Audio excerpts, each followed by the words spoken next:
Peoples party of India democratic की तरफ से हम दिल्ली की 7 पार्लियामेंट्री कॉन्स्टिट्यूएंसी में चुनाव लड़ने जा रहे हैं और हमारे जो कैंडिडेट हैं चांदनी चौक से आफ्ताब आलम ये रहेंगे, नॉर्थ ईस्ट दिल्ली से एडवोकेट रविंदर कुमार रहेंगे, ईस्ट दिल्ली से डॉक्टर के.एस. चौहान होंगे, न्यू दिल्ली से एडवोकेट सुनील कुमार होंगे और नॉर्थ वेस्ट दिल्ली से एडवोकेट सिद्धार्थ शंकर देव होंगे, वेस्ट दिल्ली से मिसेस पूनम उज्जैनवाल होगी और साउथ दिल्ली से महेंद्र सिंह चुलियाना होंगे।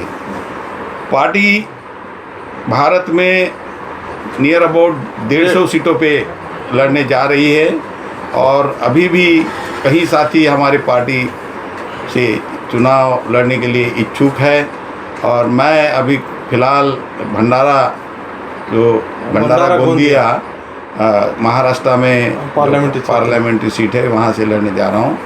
ये सीट पे डॉक्टर बाबा साहब अम्बेडकर 1954 में लड़े थे, लेकिन सिर्फ 9000 वोटों से वो हार गए थे।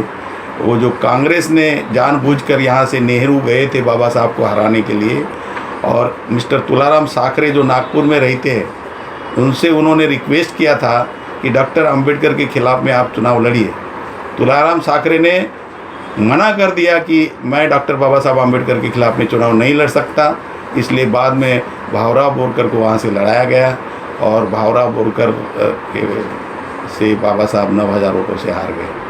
लेकिन इमीडिएटली उसके बाद वो शायद उस वक्त फ्लाइट से वो दिल्ली आ रहे थे, उसमें उनका एक्सीडेंट हो गया, मतलब भावराव बोरकर का, वो गुजर गए, उसके बाद भी वो सीट वैकेंट हो गई। तो ये स्थिति है। तो आप ये देखेंगे कि हमारे लिए ये बहुत महत्वपूर्ण चुनाव है।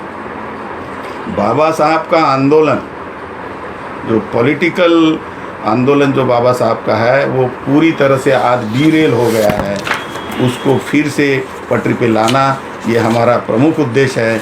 और चुनाव हार जीत ये तो दूसरी बात है। तो जब चुनाव लड़ रहे तो कोई भी व्यक्ति चुनाव हारने के लिए नहीं लड़ रहा, तो हम भी ये चुनाव जीतने के लिए लड़ रहे। और मैं आशा करता हूँ कि हम ज़्यादा से ज़्यादा सीटें पूरे भारत से चुन कर लाएंगे और कोई भी पार्टी हमारे बिना सरकार नहीं बना पाएगी। सर सवाल है मेरा, आपने दिल्ली के 7 कैंडिडेट का ऐलान कर दिया। हाँ, तो इसमें जो बाकी के जो साथी, क्योंकि 4 आपने पहले कर दिए, 3 आज आपने नए साथियों का ऐलान आपने किया है। हाँ।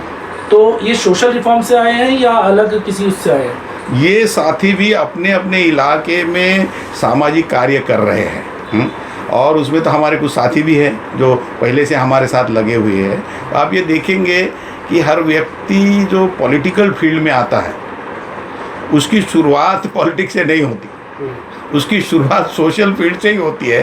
अपने अपने समाज में वो काम करते हैं, समाज में काम करने के बाद उनको एक रिकग्निशन मिलता है और उसके बाद आदमी पॉलिटिक्स में आता है। और पॉलिटिक्स में इसलिए भी आता है वो क्योंकि उसको ये लगता है कि अल्टीमेटली लोगों के जो अधिकार दिलाने हैं वो 100 साल तक भी अगर सामाजिक कार्य करते रहेंगे तब भी वो नहीं मिल पाएंगे, क्योंकि अधिकार जो है भारत की संविधान में है और संविधान के जो अधिकार है, उस संविधान ने जो अपनी संस्थाएं बनाई हैं उसके माध्यम से ही लोगों तक पहुंचाए जा सकते हैं। और मोस्ट इम्पॉर्टेंट जो इंस्टीट्यूट है संविधान का वो है संसद। अगर संसद की में हमारे लोग नहीं रहेंगे तो उनके अधिकार हम उनको नहीं दिला सकते, क्योंकि पिछले 70 साल से जो लोग संसद में चुन के गए हैं उन्होंने कभी भी हमारे अधिकारों की बात नहीं कही है। इनफैक्ट हमारे विरोध में उन्होंने काम किया। फिलहाल उन्होंने काम किया तो 10% रिजर्वेशन जो दे रहे हैं, जो लोग हमारे 52% लोग ओबीसी के हैं, वो कई सालों से वो डिमांड कर रहे हैं भाई हमें 27% क्यों, हम जब 52% है तो हमें 52% मिलना चाहिए। उनको तो 52% नहीं दे रहे, लेकिन हड़बड़ी में आनंद फानंद में जब पार्लियामेंट का सेशन ख़त्म हो रहा था तो 2 दिन पहले उन्होंने 10% EWS करके इकोनॉमिकली वीकर सेक्शन को जो 10% रिजर्वेशन दिया है।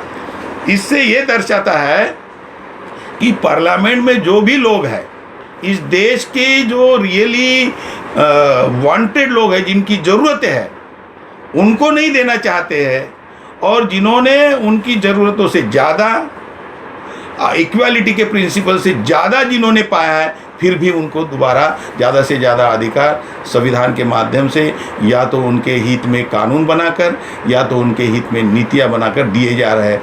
इसे हम विरोध करते हैं और हमारी पार्टी इस प्रचार में इसका पुरजोर से विरोध करेगी और अपने समाज को समझाएगी कि ये जो सरकारें हैं, वो बीजेपी की सरकार हो या कांग्रेस की सरकार हो, वो कतई हमारे हित में काम नहीं कर रही है। इसलिए दोनों पार्टियों को पब्लिक लाइफ से उखाड़ के फेंकना ये हमारी प्राइमरी रिस्पॉन्सिबिलिटी है और उसके लिए हमारे सभी कार्यकर्ता और हमारे कैंडिडेट काम करेंगे। सर, अभी तक पूरे देश भर में जो people's party of India democratic की है, 2 सीटों पर बड़ी चर्चा हो रही है। हाँ। एक तो जो भंडारा सीट जिससे आप खुद चुनाव लड़ रहे हैं, हाँ। और दूसरा है मनीषा बांगड़ वाली सीट जो नागपुर से। हाँ। तो इस पर क्या इस बार बहुजनों का जो परचम, मूल निवासियों का परचम वो लहराएगा? बिल्कुल आएगा, मैं बता रहा हूँ। हम जीतने जा रहे हैं दोनों सीटें, हम दोनों सीटें जीतने जा रहे हैं। आप ये देखिए कि अभी हमने पर्चे जस्ट दाखिल किए और हमारे ऊपर दबाव आना शुरू हो गए। अमरावती की सीट से मुझे फ़ोन कर रहा है वहाँ का आमदार कि आप नीलिमा मैडम की कैंडिडेचर विड्रॉ करिए।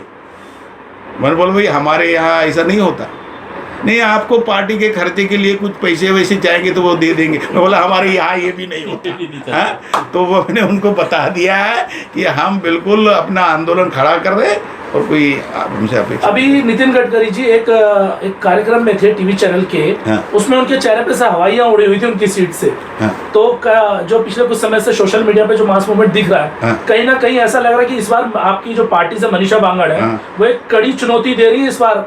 बिल्कुल दे रही है। मैं आपको बता दूं कि पिछले वक्त 2014 का जो इलेक्शन हुआ उस वक्त एक अलग माहौल था और उसमें जो बुद्धिस्ट लोग हैं या शेड्यूल कास्ट के लोग भी हैं, उन्होंने गडकरी को वोट किया था। उन्होंने करना नहीं चाहिए था लेकिन वो किया था, ये रियलिटी है।